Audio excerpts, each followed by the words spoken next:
Let's talk about cycle tracking and human design.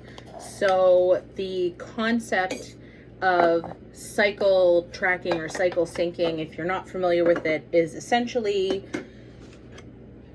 lining up the activities that you have throughout the month to maximize the energy that you have based on your cycle. So, loosely, it is the week before your period and the week of your period. Well, we're out of water. Is your lower energy time where you rest and rejuvenate, and the week after your period and then the week after ovulation, those are the ones where you have more energy. So that's when you have more energy. So that's when you should plan to do the bulk of your heavy tasks, anything that requires a lot of energy. So in human design, they say, especially for, I feel as a manifesting generator with sacral authority, I feel like I have to do what my body tells me to, and I feel like my body's not going to tell me to do something that it doesn't have the energy for. So I don't necessarily plan around my cycle, but I actually stopped kind of planning in general, because after living by my human design and listening to my body's cues, I've learned that I'm just going to do what's in alignment for me when it's in alignment for me. So I just kind of have a general overview of the things I'm working towards. And to be quite honest, for a while, it felt like some things weren't moving forward. And now all of a sudden, after living, has it been 9 months? October, November, December, January, February, March, April, May, June. Yeah, so it's been like 9 months. So after living this way for 9 months, I can definitely tell you that now it feels like all of a sudden everything is about to like be ready. So even though I haven't been planning anything, and I also feel like the universe decides like when stuff's ready to go. So even though I haven't been planning anything, it's all happened. It's all been working when it's ready to work, and like I didn't really plan it. But if you're someone who is trying to track your cycle and you know something's coming, like for me, I know my period is coming, and I know the first 2 days I'm gonna want to sit on the couch. So I kind of want to maximize the days leading up to it. If I do feel really good, like today I feel amazing, so I want to try and do as much as I can, but I also want to listen to my human design. So I don't really know what's right for you. All I know for me as a manifesting generator with sacral authority, I listen to my body. If I have the energy and the drive and the excitement to go after something, I'm going to do it no matter where I am in my cycle.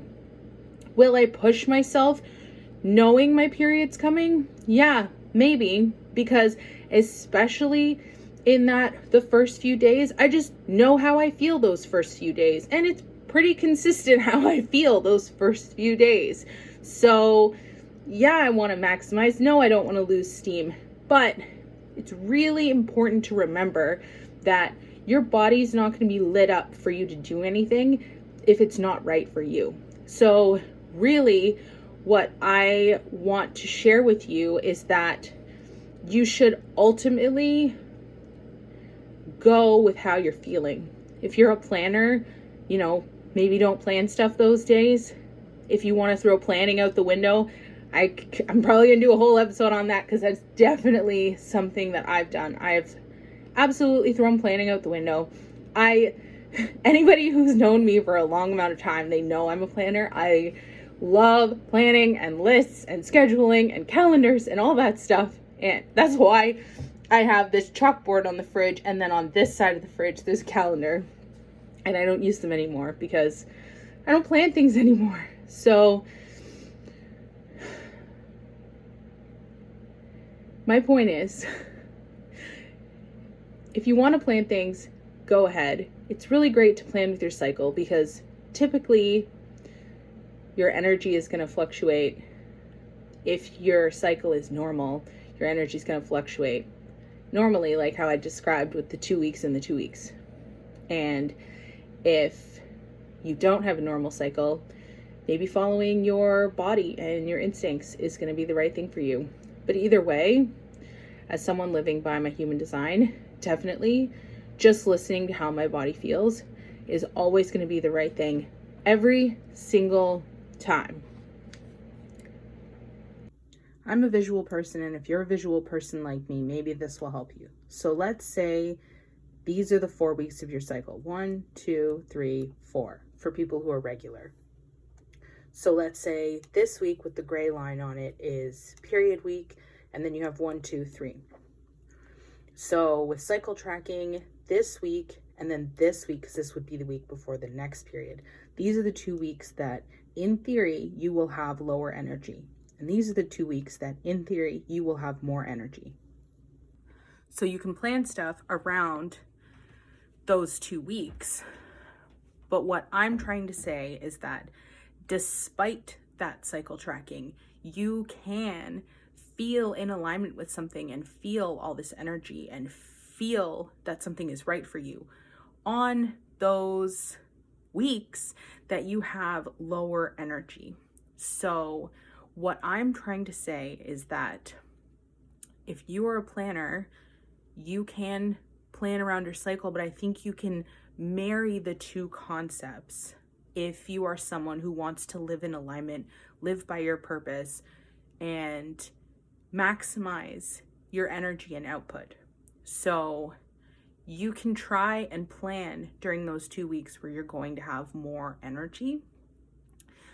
But if you have energy and whatever you're feeling and your body is responding to and you're lighting up, no matter where you're at in the month, follow those instincts. Follow what you're feeling.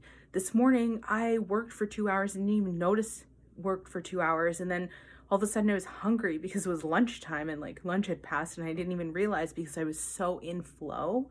And those are the moments that you're looking for to maximize life. You'll feel that energy and you'll just go. And no matter where you're at in your cycle. So what I would suggest, if you want to plan those 2 weeks. And for me, I take my temperature so I know exactly when I ovulate, so that I know exactly, because I'm not regular, so then I know exactly when my period's coming, so then I can plan, because like I said in the last clip, the first couple days of the new cycle, typically for me, I'm very low energy, so I just want to be aware when they're coming so that I can plan for it.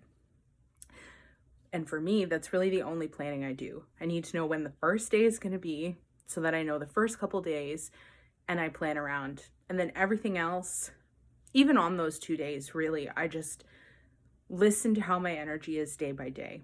So human design kind of, because you're listening to your body, you are kind of throwing planning out the window, but you can marry the two concepts. And this is how I do it, just by tracking my cycle and knowing when it's going to reset, because knowing those are my low energy days. So for you, I would suggest watching, become an observer, see when you feel low energy throughout your cycle, see when, if that's a pattern for you, then you can plan around that going forward. And then if you have a day mid-cycle that you're like, oh my gosh, I'm a zombie, I can't do anything, that's okay. It all balances out in the end anyway, but being aware of your own patterns will really help you going forward. And trust that listening to your body and following those signals and following the energy that you have and maximizing your output when you feel lit up and excited, that is how you move yourself forward in alignment and living your purpose. starting to feel tired, which sucks. Showering and washing my hair, particularly washing and styling my hair, really takes so much energy out of me. I don't know. But I did get a lot of stuff done for work, just not as much as I would have liked. And I think that's the difference with planning for your cycle. So I know that I don't have as much energy. I knew I was lit up by everything that I've done so far.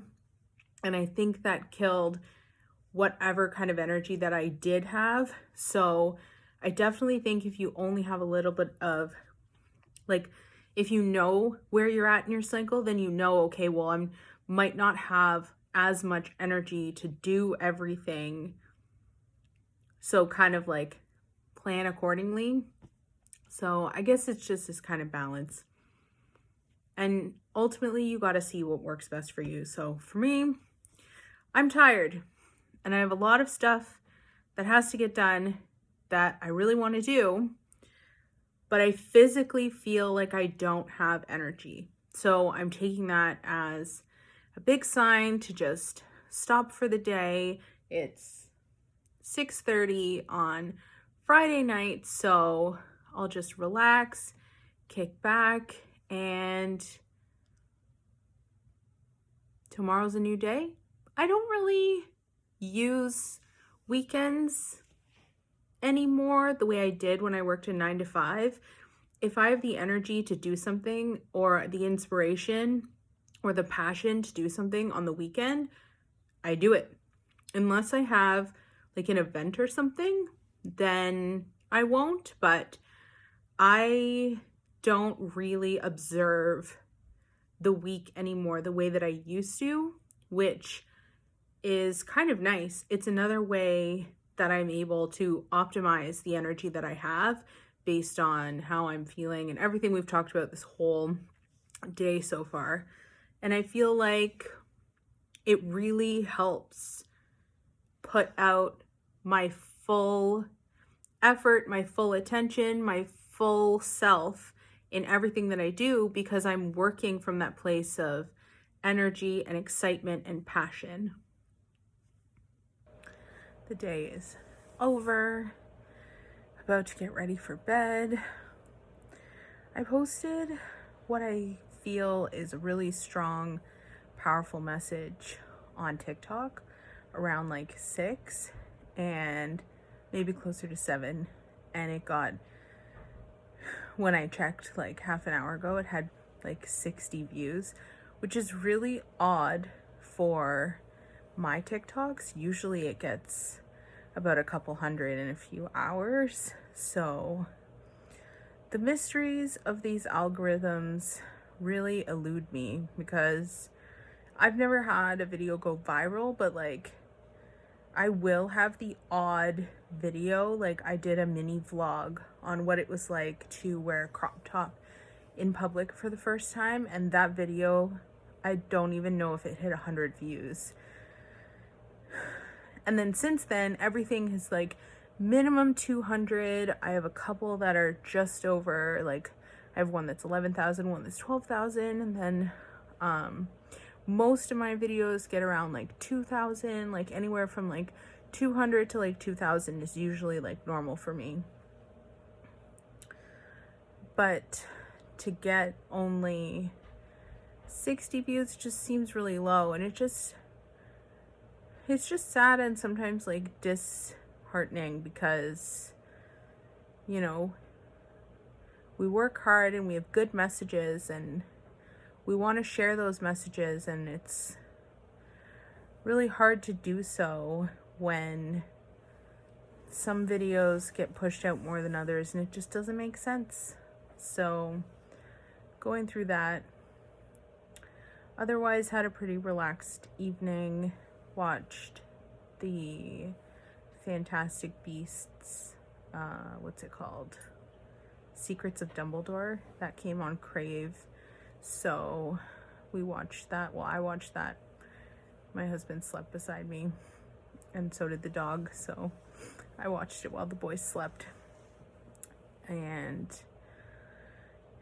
it's definitely still magical like Harry Potter, which is so fun. But it definitely has a different feel than Harry Potter, which is kind of nice, because if it was the same, then I don't know, it might be too much, you know? Anyway, I like it. And I guess that's pretty much it. We have nothing planned for this weekend, so I'm looking forward to seeing what the universe has in store. But that's it for today's episode. Remember to subscribe, and we'll see you in the next one.